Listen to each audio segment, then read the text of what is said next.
stav je hrišćanski da rat je zlo, ali u tom pogledu sa hrišćanskog gledišta dozvoljen je i blagosloven obrambeni rat, a osvajački rat je osuđen. I pri tom obrambenom ratu da se postupa kao ljudi dostojni imena hrišćanskog, to jest ne može se ni prema zločincu upotrebiti taj isti metod koji on je zločinac. Ono što je naš narod kaže, kad je puška ti je puška, nije kome Bog i sreća junačka.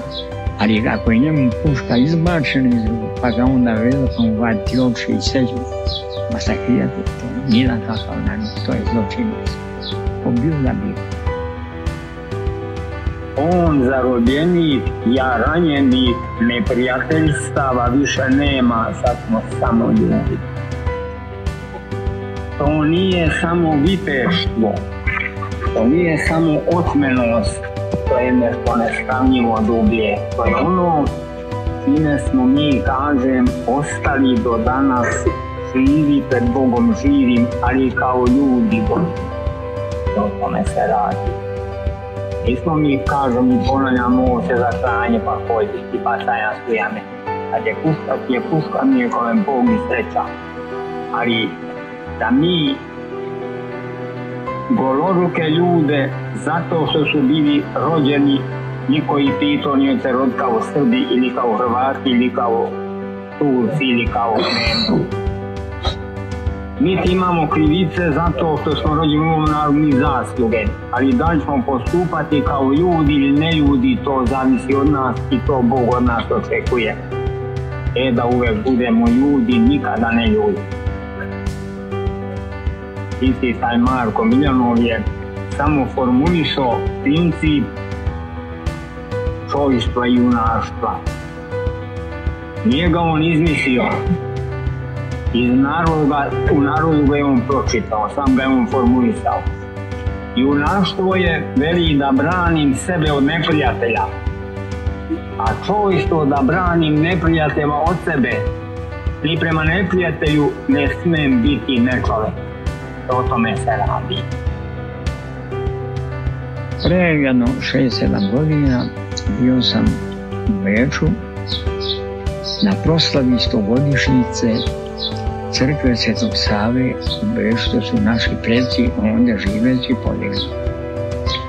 Ujutro, kad sam ja došao sa drugim sopima i pratnjom, u novinama je bilo članaka u kojima se govorilo da je srpski patrijarh došao da baci svetu prašinu u oči, da brani svoju krivicu, a u stvari i on je i srpska crkva kriva za sve te ratove. Pozivala je srpski narod u rat da bi se održala Velika Srbija. Tu je na jednom skupu na kojem je govorio i kardinal König, jedno poznato ime jednog kardinala, ima 90 godina, ali je svež, jedno veliko ime, govorio on, govorio je radijski aktivni bečki, pa sam ja govorio preko neku reč. Tu sam pored drugoga rekao, jer je tu bilo i Srba i drugi, rekao ovo, da se pripisuje, prebacuje srpskoj crkvi i meni lično, da pozivamo srpski narod da se održi Velika Srbija. A ja kažem, ako bi trebalo da se održi Velika Srbija zločinom, ja na to čisto ne bi nikada. Neka nestane Velike Srbije, ali zločinom se održava. Ako bi bilo potrebno i nužno da se jedino da se održi mala Srbija zločinom, i na to ne bi pristao. Neka nestane mala Srbija, ali zločin se doživio.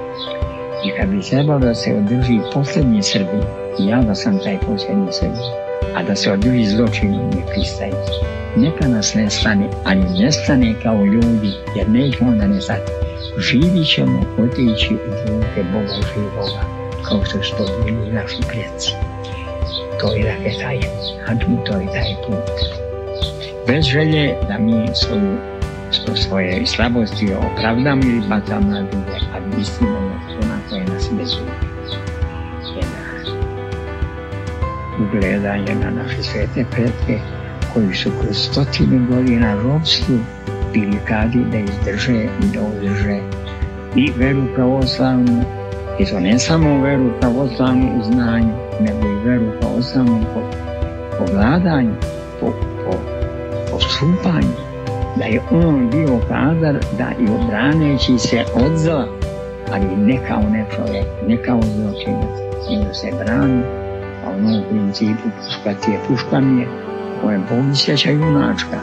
Druga je stvar braniti se, što je hrišćanski dozvoljeno, a druga je stvar osvajati osvajački rat. Dakle, obrambeni rat je blagosloveni evanđelski, evo tome se radi. Dakle, vratiti se tim večnim evanđelskim principima koji čak propovijedaju i ljubav prema neprijatelja, to je svest da je taj neprijatelj, taj zločinac, da ne zna šta radi, a mi znamo da on u stvari ide u ambis, a on to nije svestan, pa se molimo i Bogu da ga obrati, da učini što potrebno ne nasiljem, da on shvati i da se on pokaje i spase. To je taj put koji treba da svi da držimo ti naših predaka, da se održimo kao ljudi, kao narod Božji. Pa ćemo se onda održati i biološki. Tokom istorije bilo je raznih sistema u svijetu, jer je bio i sistem robovski, pa onda kapitalistički, pa socijalistički, pa redom republike, kraljevine, sve. Najbolji bi bio odnos između crkve i države, da vlasti državne vode računa i brigu o svojim članovima, građanima, kao ljudima ovoga svijeta, a crkva da vodi računa o tim istim ljudima, kao svojim vernicima u Carstvu nebeskom. Nismo samo tela, nismo samo zemaljski, nego smo i duše nebeski. Kad to bude taj sistem simfonije, saglasnosti jedne, će biti dobro i za crkvu, i za državu, odnosno za sve građane taj zemlje.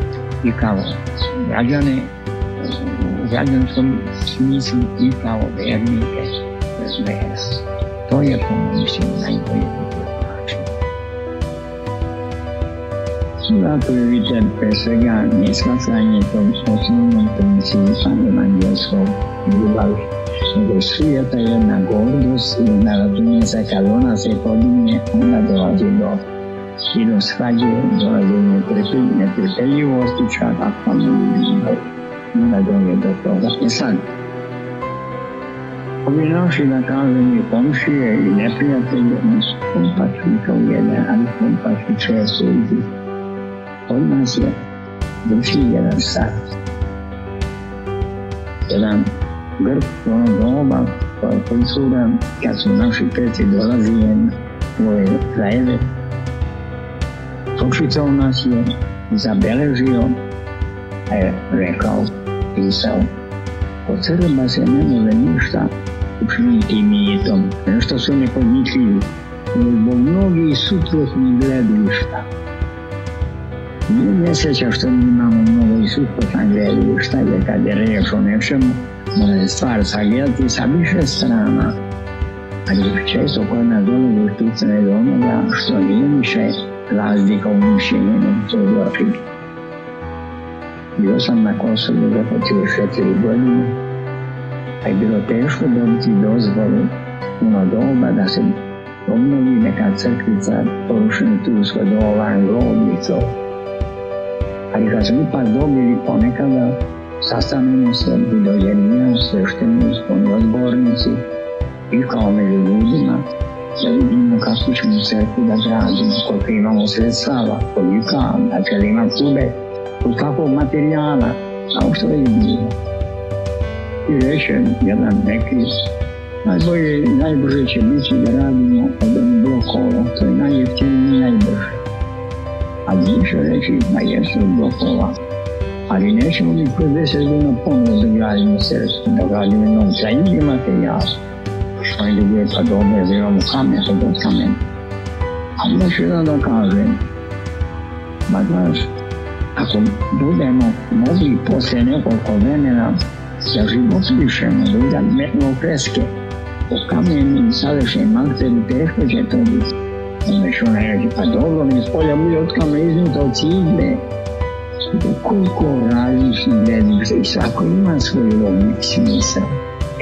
Ali sad se razumijesi na foru, vlast koja će odabrati od svega toga da bude od kamena spolja iznuta od cigle, da ima kube, da je toliko metara i tako. Sve ovo do sada bilo dobro, jer sad se glasi dolazimo što nije dobro, što biva, da ne bude dobro. Oni čije gledište nije uzeto u obzir, oni ne su već biti neprijatelji. Upotrebit će neprijatelje da onemogući da ništa učinite. Nemamo priznate, toga se moramo osloboditi. To je samo jedna gordost, jedna sujeta, ja pa ja. I ona je tehnično ja dolazi. A gordost je prvi greh koji je postao svet. Iz gordosti se digao satanizam i sad su ti satanisti koji propovedaju da je svaki od njih lišano, on je sve isto, nema dovoljte, ne lišniči, ne zaneseća.